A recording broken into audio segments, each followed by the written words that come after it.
नमस्कार। मेरा पिछला वीडियो मैंने आपको लेटर राइटिंग पे हमने डिस्कस किया था। अब हम आज जो बात करने वाले हैं वो आपकी तैयारी में 2 नंबर की तैयारी कराने वाला हूं। आप यकीन मानिए, अगर आप ये पूरे 15 से 20 मिनट का वीडियो देखेंगे तो 2 नंबर की गारंटी है आपकी। और ये जो टॉपिक है आप ही की डिमांड पे है, मेरी डिमांड नहीं थी। आपने जो कमेंट बॉक्स में लिखा था कि सर प्लीज़ ग्रामर के टॉपिक को लेके आइए, तो मैं आज हम ग्रामर के टॉपिक लेके आया हूँ। आज हम ग्रामर में जिस टॉपिक का डिस्कशन करने वाले हैं वो है डिटर्मिनर्स। और डिटर्मिनर्स में भी हम ज़्यादा फोकस पूरे डिटर्मिनर्स पर नहीं जाएंगे, हम 2 चीज़ों पर फोकस करेंगे। एक तो यूज ऑफ सम एनी और मच मैनी, साथ ही आर्टिकल्स यानी ए, एन और द, हम इनको आज डिस्कस करने वाले हैं। अगर आपको ये 2 चीज़ें समझ में आ गई तो, चूंकि जब आप अगर पेपर का पैटर्न देखते हैं हाई स्कूल एग्जाम के पेपर का या इवन क्लास 12th का पेपर भी, तो इन 4 में से एक ब्लैंक जरूर पूछा जाता है और आर्टिकल्स भी एक ना एक 100% पूछा जाता है। तो अब आज हम इनको पढ़ना शुरू करते हैं। लेकिन एक बहुत छोटी सी समस्या है, उसको सबसे पहले दूर कर लेते हैं। जब भी हम डिटर्मिनर की बात करते हैं तो डिटर्मिनर जो है वो काय पे डिपेंड होते हैं? नाउन पे। तो देखिए, सबसे पहले हम डिटर्मिनर की परिभाषा समझने की कोशिश करते हैं कि डिटर्मिनर्स होते क्या है। इनकी हिंदी होती है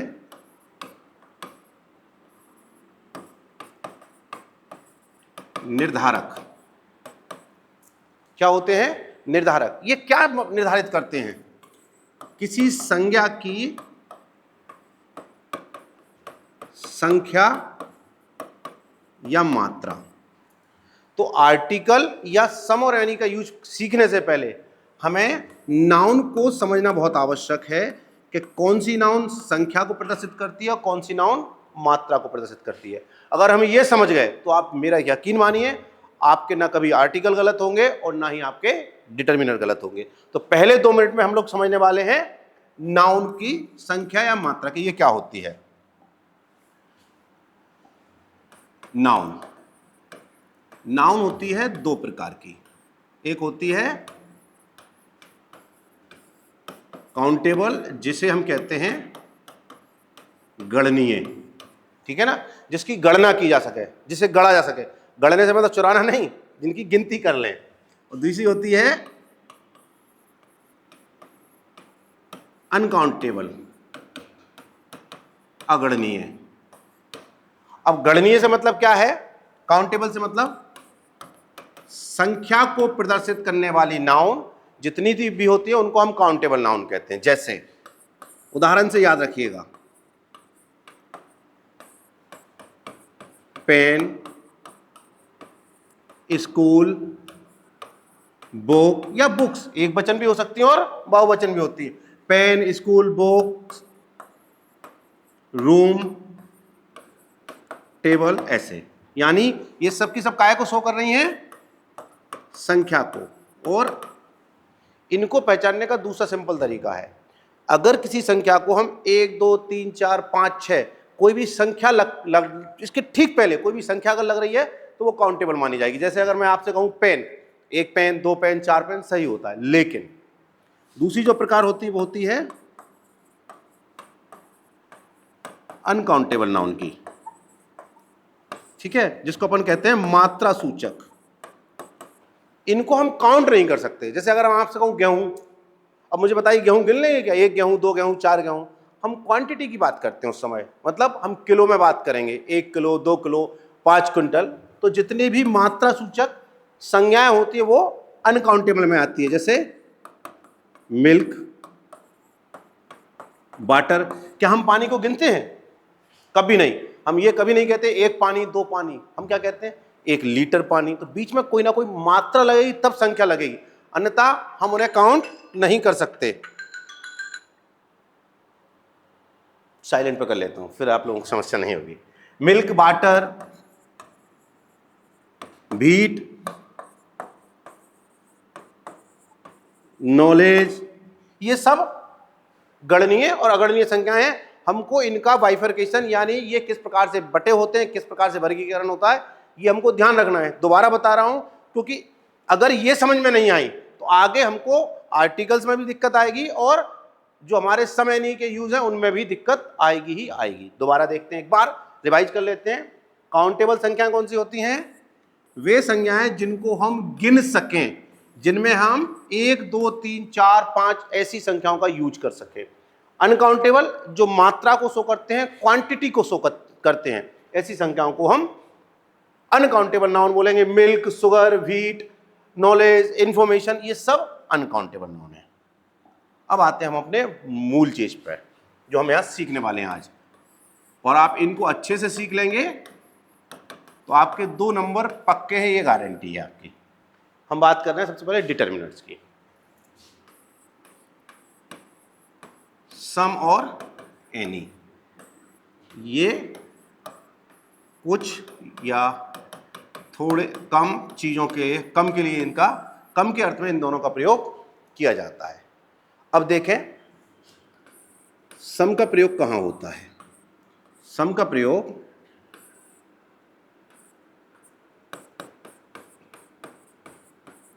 प्लूरल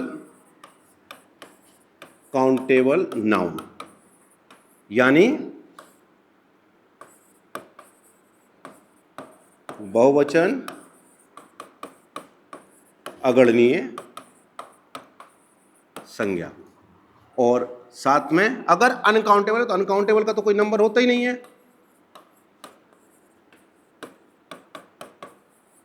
यानी अगणनीय संज्ञा। अब आते हैं अपन अगली चीज पे, एनी का प्रयोग कहां होता है।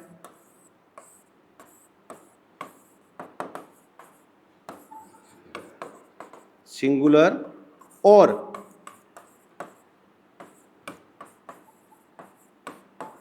प्लूरल काउंटेबल नाउन, साथ में अनकाउंटेबल नाउन, यानी गणनीय में जो एक वचन हो या बहुवचन हो, या अगणनीय में। अब दिक्कत ये आती है, मान लीजिए बाटर है, तो बाटर अगणनीय तो इस सम में भी है और बाटर इसमें भी है, फिर हम कैसे पहचाने कि सम का प्रयोग होना है कि एनी का? तो ध्यान रखिए, केवल हमको संज्ञा नहीं देखना है, हमको वाक्य की प्रकृति भी देखना है। वाक्य की प्रकृति से मतलब क्या है, यही समझिएगा। अब वाक्य की प्रकृति से मतलब क्या है? अगर हमारा वाक्य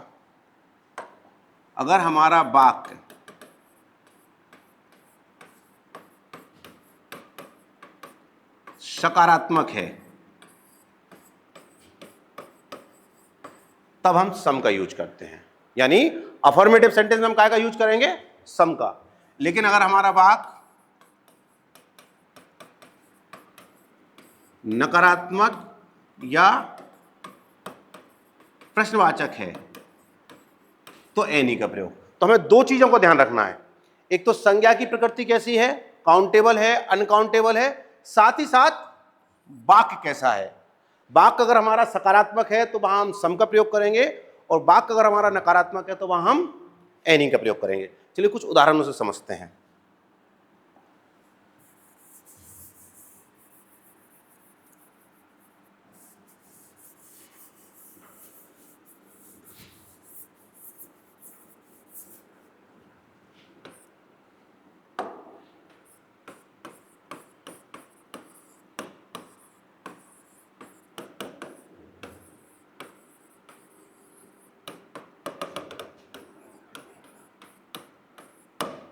विकल्प 2 ही हैं आपके पास अभी,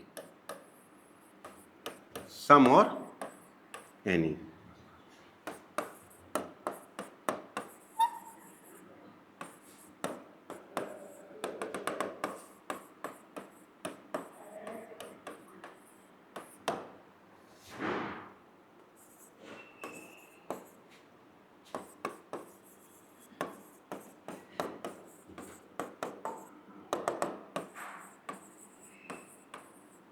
चलिए देखें इस वाक्य को, today I have bought books.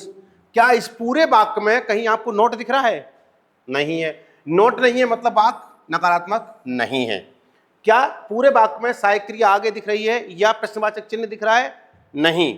तो ऐसी दोनों स्थितियों में यह वाक्य सकारात्मक है। ये वाक्य कहता है सकारात्मक। और सकारात्मक वाक्य में क्या लगता है बच्चों? सम। हम अब दूसरे उदाहरण पे आते हैं। तो दो प्रश्नवाचक को पहचानने के दो तरीके होते हैं। प्रश्नवाचक वाक्य में सहायक क्रिया हमेशा कर्ता के पहले रहेगी। देखिए ये रहा कर्ता, इसके पहले ये रही सहायक क्रिया। दूसरा तरीका होता है, हमें पापा जी कहते थे घुटान लगी होती है, तो ये कुंदा फंसा हुआ है, यानी प्रश्नवाचक चिन्ह। ये दोनों चीजें काय की ओर इशारा करती हैं कि वाक्य प्रश्नवाचक है। और जैसे ही वाक्य प्रश्नवाचक आया तो हमें सम नहीं लगाना है, हमें क्या लगाना है? एनी। तीसरा देखें उदाहरण, सी डज नॉट हैव, ये क्या आ गया? नॉट। और नॉट मतलब सम को नहीं लगाना, ये रहा नकारात्मक। नकारात्मक में क्या लगाना है? एनी। तो एक बार रिवाइज कर देते हैं। अगर वाक्य सकारात्मक है तो सम का यूज होगा, और अगर वाक्य नकारात्मक है तो एनी का यूज होगा। लेकिन अगर चीजें इतनी सरल होती तो फिर अंग्रेजी फिर इतनी सरल नहीं हो जाती। एक छोटा सा अपवाद याद रखिएगा, ठीक है ना? अपवाद क्या याद रखना है? यदि किसी प्रश्न में रिक्वेस्ट या प्रपोजल का बोध हो रहा हो, काय का बोध हो? निवेदन या प्रस्ताव का, निवेदन या प्रस्ताव का, कैसे? किसी प्रश्न के माध्यम से। ऐसे प्रश्न में सम का यूज होता है। जैसे would you like to have Khalistan tea. अब देखिए कर्ता पहले, कर्ता के पहले क्या है? Helping verb. ये प्रश्नवाचक चिन्ह लगा हुआ है, तो ये वाक्य कैसा हो गया? प्रश्नवाचक। तो हमारा पहला ध्यान कहां जाएगा कि सर अभी आपने बताया तो एनी लगा दो। तो मैंने कहा ना थोड़ा सा अपवाद याद रखना है, इसलिए क्योंकि ये अब आपको क्या आप थोड़ी सी चाय पिएंगे, ऐसी स्थिति में ये आपसे रिक्वेस्ट करके पूछा जा रहा है, तो सम का प्रयोग। एक छोटी सी समस्या और आती है, सर पहले ही से हम अंग्रेजी में कमजोर हैं, ऊपर से आपने पहले नियम बताया, आप ही इस नियम का उल्टा बता रहे हो। तो कोई घबराने की जरूरत नहीं है। अगर आप प्रश्न से नहीं पकड़ पा रहे हो कि सर ये प्रश्नवाचक है और प्रस्ताव शो कर रहा है या रिक्वेस्ट, तो एक बहुत सिंपल सी हिंट है। अगर कोई प्रश्न विल वुड या कैन कुड से स्टार्ट होने वाला प्रश्न अगर है, ध्यान रखना, यदि परीक्षा में विल वुड या कैन कुड से कोई प्रश्न आ जाता है, उस प्रश्न में सम लगा देना बिना हेडिक के, क्योंकि ये जो मॉडल वर्ब हैं ये रिक्वेस्ट या प्रस्ताव को ही शो करती हैं। यहां तक चीजें मेरे ख्याल से स्पष्ट हो गई होंगी, तो अब आगे बढ़ते हैं अपन। सम और एनी में द्वारा मैं देखिए यूज और भी होते हैं सम और एनी के, थोड़ी सी और शर्तें रहती हैं, लेकिन चूंकि आपका 20 तारीख से एग्जाम है और मैं ये चाह रहा हूं कि आपके नंबर कम से कम समय में आप ज्यादा से ज्यादा नंबर लाएं, तो ये तो तय है एक सम और एनी का यूज 100% आएगा, इससे आपका एक नंबर पक्का हो जाएगा। इसलिए इसमें और भी कुछ नियम होते हैं, लेकिन वो आपके लेवल पे अभी पूछे नहीं जाएंगे, इसलिए मैं उनको अभी टच नहीं कर रहा हूं, आप इनको ही याद रखिएगा। चलिए अब थोड़े से मैं आपको आर्टिकल रिवाइज करा देता हूं। थोड़ा आर्टिकल आपने पढ़े होंगे, लेकिन कोशिश करूंगा कि जो जनरली पूछे जाते हैं मैं उन आर्टिकल्स की बात करूंगा।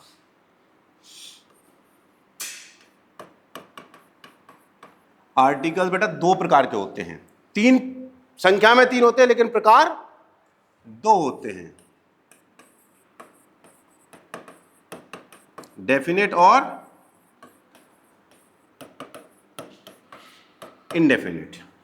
डेफिनेट मतलब आर्टिकल दा, इसको दी भी पढ़ते हैं, मैं इस पे नहीं जा रहा हूं। इनडेफिनेट मतलब ए और एन। इनमें से एक प्रश्न 100% पूछा जाएगा, that is for sure, a question will be in your exam.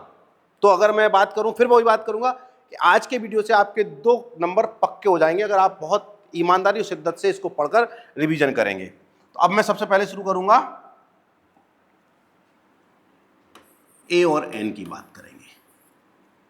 सबसे पहले ए का यूज देखें हम लोग। देखिए इसमें भी काउंटेबल और अनकाउंटेबल आएगा। ए का यूज कहां होता है? सिंगुलर काउंटेबल नाउन, यानी एक वचन गणनीय संज्ञा। और एन का यूज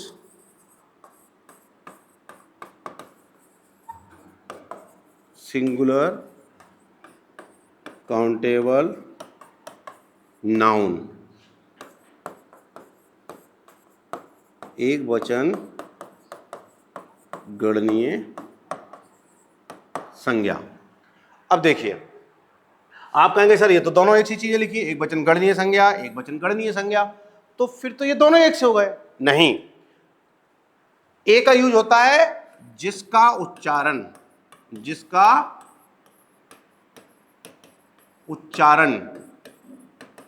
व्यंजन अर्थात कॉन्सोनेंट से हो, व्यंजन से हो, और ये जिसका उच्चारण स्वर से हो। इसको पढ़ें, इससे पहले एक चीज और समझिए। कई बार निरसन का नियम होता है, मतलब विकल्प में कौन कौन सी चीजें नहीं लगनी है। तो याद रखिए एक वचन यानी सिंगुलर में यूज होगा, गणनीय में यूज होगा, अगणनीय में इसका यूज नहीं होता इन दोनों का, और बहुवचन में। अब मैं आपसे अगर बात करूं बुक, बुक्स और बाटर, तो याद रखिएगा बाटर अगणनीय है, कहीं भी अगणनीय नहीं लिखा है, इसलिए ए और एन कभी भी मात्रा को दर्शाने वाली संज्ञा में यूज नहीं होगा। इसी प्रकार से एक वचन में दोनों का यूज होता है, इसलिए बुक्स में भी इन दोनों में से किसी का यूज नहीं होगा। बुक में यूज होगा, या अगर मान लीजिए अम्ब्रेला लिखा होता तो अम्ब्रेला में यूज होता, अम्ब्रेलाज में यूज नहीं होगा, ना ए का ना एन का। एक चीज तो ये समझ में आ गई। देख कुछ उदाहरण से समझने की कोशिश करते हैं। अच्छा मैं साफ तेजी से कर रहा हूं, तो आप लोग चाहें तो नोट कर सकते हैं अपने, उसमें स्पेस मेरे पास उतना ही है।